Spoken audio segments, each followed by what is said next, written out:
Welcome. It is Verdict with Senator Ted Cruz, Ben Ferguson with you, and it's really nice to have you with us wherever you are around the country. We have got a lot to chat about on today's show as you, Senator, have been on a codel in Latin America. Well, that's exactly right. I left several days ago, spent 2 days in El Salvador, and then went to Panama and went and toured the Panama Canal in El Salvador. I sat down with the president of El Salvador, President Bukele. Had a one-on-one meeting with him. The results he has produced are extraordinary. We talked about that on Wednesday's podcast, how El Salvador went from having the highest murder rate on planet Earth of 100 murders per 100,000 people to the murder rate plummeting 98%. Last year, the murder rate was 1.9 murders per 100,000 people, making it one of the safest countries on earth, and indeed significantly safer than the United States.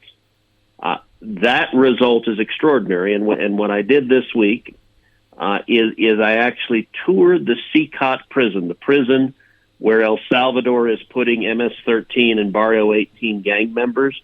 It was astonishing. I'm going to bring you inside that prison. I'm going to tell you exactly what I saw. I also spent a day and a half in Panama, meeting with senior government officials in Panama, and went and toured the Panama Canal, saw firsthand how the Panama Canal operates, and saw one of the two Chinese ports that is right at the Pacific mouth of the Panama Canal. I'm going to tell you what I saw on the ground and what the real threat is to American national security and American commerce from China having a decisive position on the Panama Canal. All of that we're going to bring inside. Yeah, it's really incredible. Want to tell you real quick about our friends over at Patriot Mobile. I realize there are so many choices when it comes to who you choose for your cell phone service, but why not make a difference with every call you make, with every text you send, with every bill you pay? That is what Patriot Mobile does. They are standing in the gap, and they're telling conservatives just like you, you've got an option. You don't have to be with Big Mobile that is pushing a woke radical agenda. You may not realize it, but Big Mobile gives massive donations to Democratic causes, candidates, and organizations, including organizations like Planned Parenthood. And that is why you need to look at Patriot Mobile. Not only are they leading the way in the red economy, but Patriot Mobile also outgains the competition when it comes to technology. This is the part that you're going to love as well. Patriot Mobile is one of the only carriers with access to all three major U.S. networks. That means you get amazing nationwide coverage along with the ability to have multiple numbers on different networks on a single smartphone. It's a game changer. If you're walking around with two phones, a work and a personal phone, you don't have to do that anymore. Call Patriot Mobile. They also offer unlimited data plans, mobile hotspots, international roaming, and internet backup, and so much more. And switching's never been easier. You can activate literally in minutes from the comfort of your home. Keep your number, keep your phone, or upgrade to a new one. Here's the best part. About 5% of your bill every month goes back at no extra cost to you to support First and Second Amendment organizations and groups. It supports the rights of unborn children organizations, and they stand with our veterans, our wounded warriors, and our fallen soldiers to help their families in need. So make a difference with every call you make. Go online. I'm going to give you a free month of service. PatriotMobile.com/verdict. That's PatriotMobile.com/verdict. Or 972-PATRIOT. Use the promo code VERDICT. You get a free month of service. That's 972-PATRIOT. Promo code VERDICT for a free month of service. PatriotMobile.com/verdict. All right, so Senator, let's start with the big part of your trip. You mentioned it a moment ago. You actually went in and saw the prison that everybody's been talking about. Well, I did. The CECOT prison, El Salvador built to house the very worst gang members. It's a maximum security prison. It has a capacity of 40,000 prisoners, and they built it with that capacity because that was their estimate of the gang members that they were looking at, that they wanted to incapacitate. I drove from the capital city, San Salvador. It is 45 minutes to an hour to get to the prison. I drove to the prison. One of the things that is striking, as you're pulling up to the prison, that they instruct you, turn your cell phone off, put it on airplane mode. And the reason is there are no cell phones, and in fact, they have jammers in the prison. And so, unlike most prisons, if not every prison on the planet, where prisoners frequently smuggle in cell phones, often with the complicity of prison guards, at the CECOT prison, there are no cell phones. The cell phones are jammed. And in fact, what the El Salvador's government has done is imposed massive fines on the cell phone companies if even a single call goes through from the prison. And so the cell phone companies, to avoid and the fines, if I remember correctly, what the Justice Minister said to me, it is $100,000 per violation. So it can rack up very, very quickly. 10 calls is $1 million, which means the cell phone companies don't want a single call coming out of that prison, and as a result, the prison is totally locked down. So we drove to the prison. You hear something like that, by the way, and you sit there and you're like, wait, why aren't we doing that here, right? Like, why aren't we doing things like this to make prison not like an easy place and to make sure that, exactly as you just mentioned, this stuff doesn't happen in America? I love when you hear other ideas from other countries like this. Yeah, I have to admit, I thought about the cell phone blockers, and I've been supportive of legislation to increase the punishment for having a cell phone in U.S. prisons, because you end up having gangs and drugs and many of the worst criminals in America are operating out of prisons and are inflicting enormous violence on civilian populations outside of prison. And so that's certainly a lesson I think we can learn in terms of how to be more effective shutting off the means of communication. So you go from there, you see this, and then what happens next? All right, so you drive up to, first of all, a massive steel gate and concrete walls that go up, I'd say about 30 feet. And then on top of the concrete walls is barbed wire. And then on top of the barbed wire is electrified wire. So it's an imposing front entrance that you come to it. You then go through these giant steel doors. You go through a second set of giant steel doors. You go in. It's very much at this prison like an airlock, where you go in. We were in a bus, and we got out of the bus, and we went in where they require every prison guard every day to go through, and they go through a metal detector. It's very much like going into an airport, where you go through a metal detector, you scan any bag you have with you, and then they have a scanner, an X-ray machine designed to find things that are even within body cavities, if you've ingested anything. I mean, it was impressive technology that every guard is required to go through every day when they walk in. I will say they didn't make me go through those scans, so I guess that there are some benefits to being part of the United States government. I was there with the Justice Minister, who was giving me the tour himself, so I guess they were not terribly worried about my having swallowed balloons with heroin in them or having a shank concealed somewhere. I had neither, but I was glad that they did not check. So I went into the main prison, and you drive, and you have a whole series. There's a gate, there's another gate, there's another gate, and there are walls. It's a little bit like the opening of Get Smart, where you go through gate after gate after gate. Yeah. I mean, it's a whole series of walls and barbed wire, and I mean, it's imposing. I mean, it is not. It is designed so there ain't nobody getting out. And I asked them if they had anyone escape. They said never had anyone escape. I believe them. And I believe them because what I saw, Ben, I've never seen anything like this. So they have 8 units that are built. Each of the units is designed to house 5,000 prisoners. That's why the capacity is 40,000 prisoners. They're at about 50% capacity right now. They're just under 20,000 prisoners that are there right now. So I went into one of the 8 units. In that unit, they have a series of massive cells. Each of the cells holds 100 prisoners. Now, the cells that hold 100 prisoners, they have 4 sets of long bunk beds that go up 4 levels high. So these cells are, I don't know, probably 30 feet up in the air. I mean, they're in terms of height, they're high cells, and they have these bunk beds. The bunk beds are made out of stainless steel. So the prisoners, you walk in and you see 100 prisoners sitting on these bunk beds. Wow. And these bunk beds are stainless steel. There are no sheets. There are no blankets. There are no pillows. It is 100 prisoners. They're dressed in white. They're dressed in white, kind of loose-fitting shorts and T-shirts.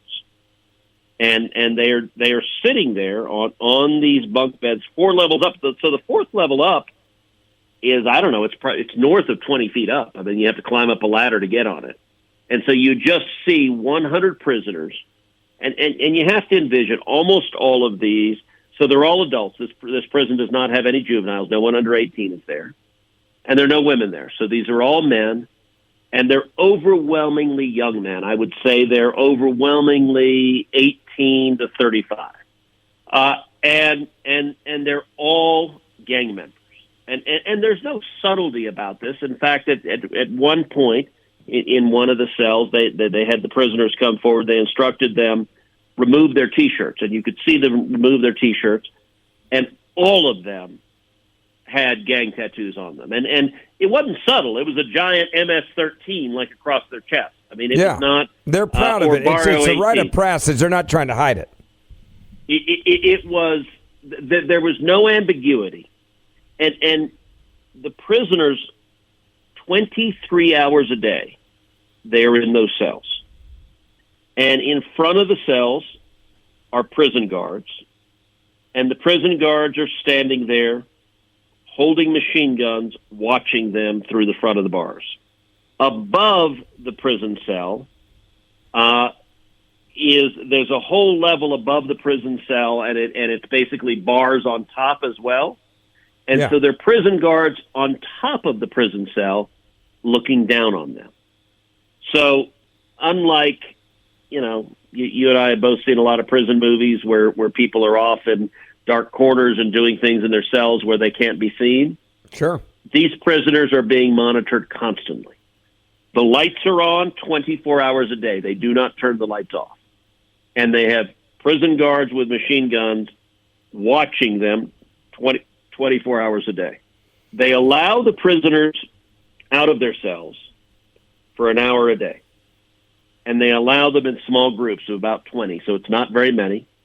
And the small groups come out and they do 30 minutes of calisthenics. So the calisthenics are led by a prison employee, and it's so they don't have weight equipment or anything else, but they're doing kind of stretches and jumping jacks and various calisthenics.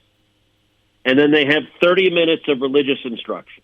And I said, okay, are those optional or mandatory? They said, no, they're mandatory. And so other than that 1 hour, the remaining 23 hours a day, they're in that cell. Incredible. I will tell you, I asked the justice minister, I asked the head of the prison who was also with me and giving me the tour. I said, I asked, all right, how much violence do you have? The answer was essentially none. And you could see it. I mean, given that the prison and by the way, guards why is that? Is they're afraid of the consequences? Like, explain the logic behind the reason why there's virtually none. Look, I don't know. I'm just telling you what they told me. Yeah. I asked about prison rape. Tragically, in virtually every prison on earth, rape is a significant risk. It happens with far too common frequency. They said it didn't happen there, that they did not deal with prison rape. And I don't know that I entirely believe that, but I got to say I mostly believe that, because prison rape normally occurs where you have prisoners that are out of view of anyone and able to be somewhere where someone can be the victim of sexual assault. In this instance, when you have prison guards with machine guns watching you at every moment, there's not a lot of capacity to engage in an act of violence. I want to go back to what you were talking about, the conditions there, and also the rules, and how they're running their prisons down there in a way that I'm kind of jealous that we're not doing it here. Well, you mentioned that it is designed to make life unpleasant, and I will say, look, it's clearly designed to incapacitate, and it's doing that incredibly effectively. They've taken the murderers off the streets. but it is also designed. Listen, I've been to prisons before in Texas. I've been to the prison in Huntsville. I've been to death row in Huntsville. When I was the Solicitor General of Texas, there were multiple legal challenges to the method of capital punishment in Texas, and I was defending that. I was defending that in federal court, and so I felt an obligation that I needed to go and personally observe an execution. That I couldn't do my job effectively and litigate defending the method that Texas used for capital punishment unless I observed it myself. So I went there. I was behind the scenes and saw how capital punishment was executed. And I will tell you, look, being in a Texas prison is no walk in a park, to put it mildly. But it pales in comparison to what I observed there. I have to say, I cannot imagine life. It is hell on earth. It is, you are locked up every minute of the day.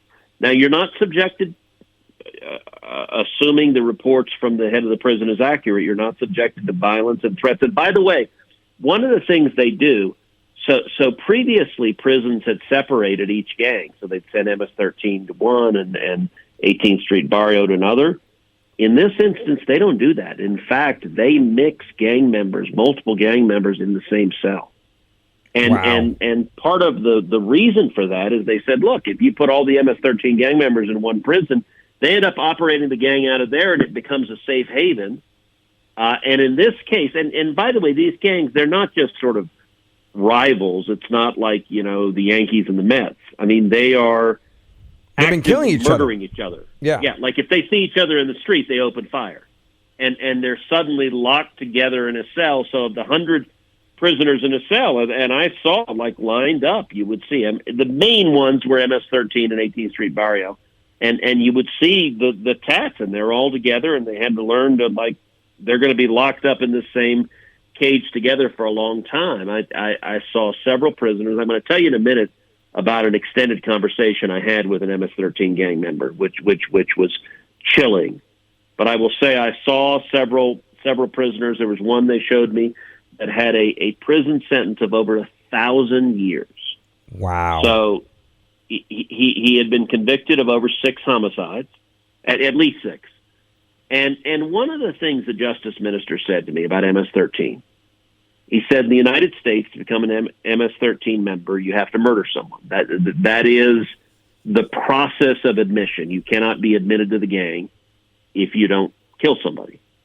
What the Justice Minister told me is in El Salvador, to be a member of the gang, you had to commit 10 murders. So one of the things he described to me, he said, listen, these people are serial killers. They are mass murderers. And the reason the crime rate plummeted is because they took all the mass murderers off the street. They took the gang members, and gang activity is essentially non-existent. And so, like I had dinner in downtown San Salvador, in a very nice restaurant, a steak restaurant there, and the folks I was having dinner with, it was a cabinet member I was having dinner with, and she said, look, it used to be a few years ago, nobody would come here at night because you would be robbed, you would be kidnapped, you'd be murdered. And I'll tell you, when I came to downtown was beautiful. There were families, there were kids playing, like it was transformational. And this prison and this zero tolerance, they went after and they arrested, they put in jail all the gang members. They said, if you join the gang, it is a terrorist organization. To join the gang, you are a murderer, and we are taking you off the street. And the success of it is incredible.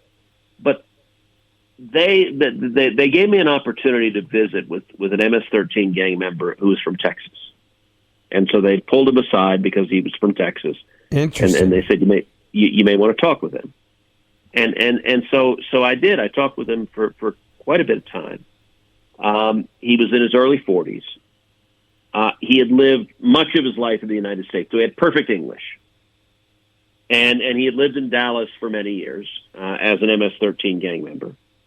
And he described how he had grown up in Virginia. And he'd lived in Virginia and Maryland and D.C.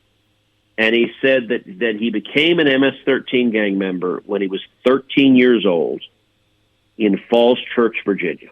And he described, I said, well, how did you come to be at this prison? And he said, well, I was deported, so he was illegally in the United States. He said, I was deported. I was sent back to El Salvador. And he said, I committed a homicide here and was convicted of homicide. So he murdered someone in El Salvador, at least one person. And he admitted to it. He was not hiding it. He's like, yeah, I committed a homicide, and that's why I'm here. And I said, well, did you commit crimes in the United States? He said, yes, I did. And I said, well, what crimes did you commit? Did you commit murder in the United States? And he wouldn't answer. And it was clear, look, he hadn't been convicted of murder in the United States, but he said, I committed crimes. But he didn't want to answer the specific question. And it was interesting. The justice minister was standing there with me, and he chimed in and he pressed again. He said, look, did you commit homicide in the United States? Tell us. And his response, he said, well, you know how you become a member of MS-13. So he didn't say yes, that's about as honest of an answer as you're going to get, right? Yeah. He said he became a member when he was 13, and the way you become a member is you murder someone. And he'd been in Virginia at extended times. He'd been in Dallas as a gang member. So I don't know. He may have murdered Texans. He did not detail, and he was covered in tats. And he was and I talked to him, and he had a 40-year sentence, so he will get out in his 80s. Wow. And I was asking about that, and he has a family. He has a wife, and he has 2 kids. He has a daughter, and he has a 13-year-old son. That they're all in El Salvador.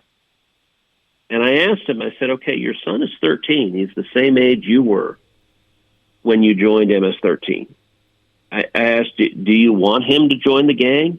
And he looked at me horrified. He said, no, God, no.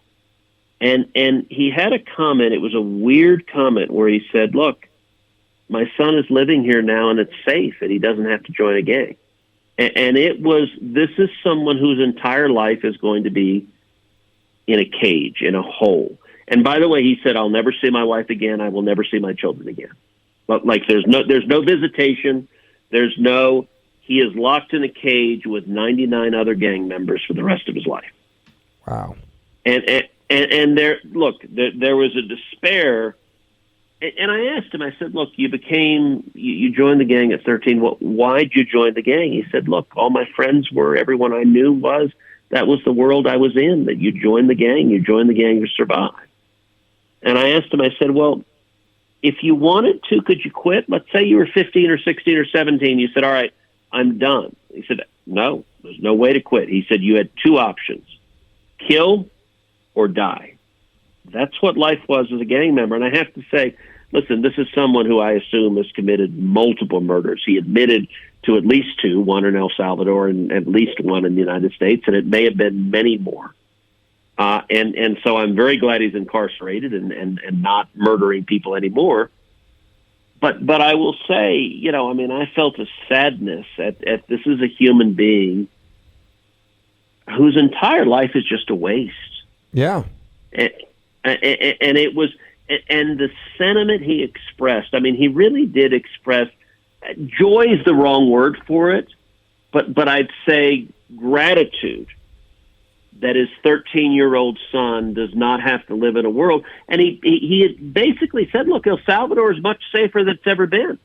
Yeah. He was almost saying it's a good thing he's in prison. He didn't quite say that, but when he was talking about his son, that's basically what he was saying. And that, I got to say, look, in U.S. prisons, they'll let you read books, they'll let you watch TV, they'll let you lift weights, they'll let you play basketball, they'll let you play sports, you socialize, and there may be some virtue to that, but I got to say, any gang activity has disappeared in El Salvador, and if you knew what life was like for these guys, there's no way on earth you'd be willing to join a gang because their life is effectively over.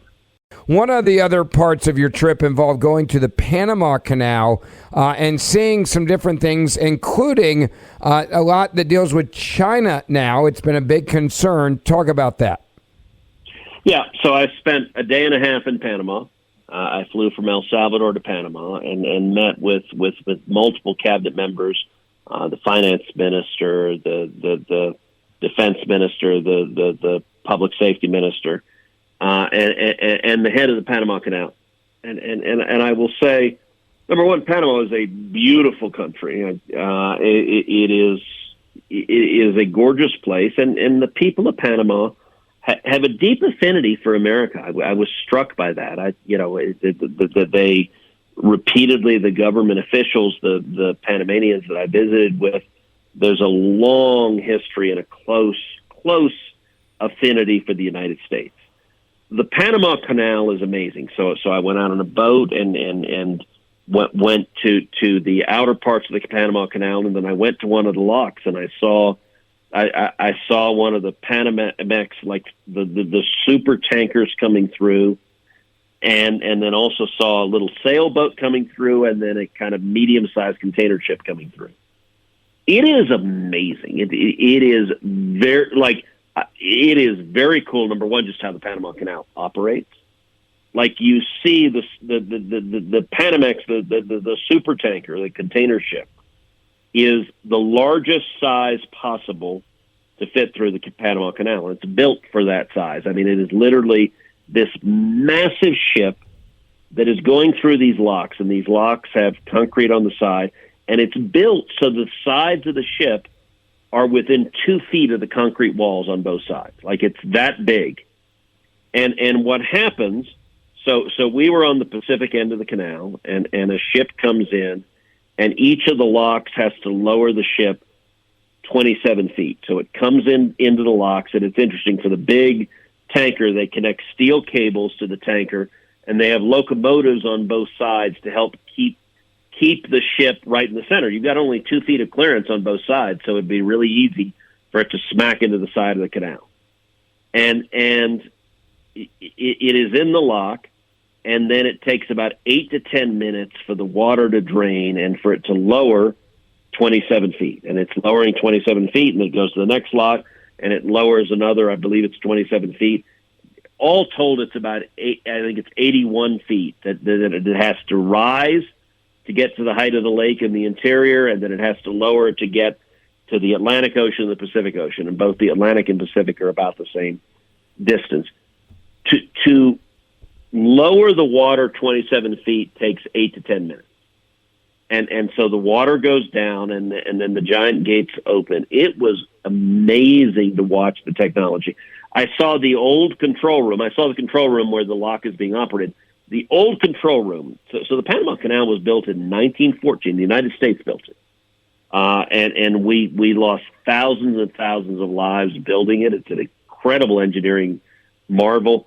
So the old control room had these brass GE equipment. You saw the old GE, General Electric, and they built one of the first early computers to help operate the locks. It's amazing. Now it's all computerized and high tech. So the old brass controls of each lock that gives you the water height, and it was literally it almost looked like something Captain Nemo would have in terms of the 1914 levers and switches to operate the canal that's still preserved there. When I went out on the boat, one of the things I saw, Ben, is right at the entrance, the Pacific entrance of the canal, there is a gigantic port that is owned and controlled by Communist China. And it's right there. And they have cranes. They're right there in a position. There is also, China is building a bridge across the canal. It is a bridge for cars. They were awarded the contract to build the bridge. China is also, there's a Chinese company that is digging a tunnel under the canal for a metro train. And so I saw where the metro was going to go. I saw the bridge being built, and it's all right there at the mouth of the canal. And I went, the purpose of my visit was to meet with the Panamanian government and say, look, China cannot have control of this canal. It is too important to the United States, to our national security, to our economic security. As you know, I'm the chairman of the Senate Commerce Committee. The Commerce Committee has jurisdiction over the Panama Canal. And so earlier this year, I chaired a hearing on the Panama Canal in the Commerce Committee. And we laid out the concerns, in particular the concerns of China. And what I laid out to the Panamanian officials, I said, look, if, God forbid, we find ourselves in a military conflict with China, let's say next year China invades Taiwan, and President Xi has repeatedly said he wants to invade Taiwan. If he does so, there's a very real possibility that escalates into a military conflict with the United States. If China is in an active military conflict with the United States, I think the risk is unacceptable that China would try to shut down the Panama Canal. Because if they shut down the Panama Canal, it massively delays our ability to move military ships from the Atlantic to the Pacific to engage with the Chinese in Taiwan, because it forces our military ships instead to go around the southern tip of South America rather than cut through the canal. And so if you're President Xi, look, you wouldn't do it in time of peace, but if they're at war, it becomes a really compelling situation to say, let's impose massive economic harm on the United States, and we get enormous benefits. There are billions of dollars of revenue that comes from shipping, whether it is oil and gas through the Panama Canal or goods and containers. And shutting down the Panama Canal would be a real blow to the United States economy, but it would also be a real blow to our military because it would limit our ability to move naval ships from the Atlantic to Pacific. It would massively delay moving those ships.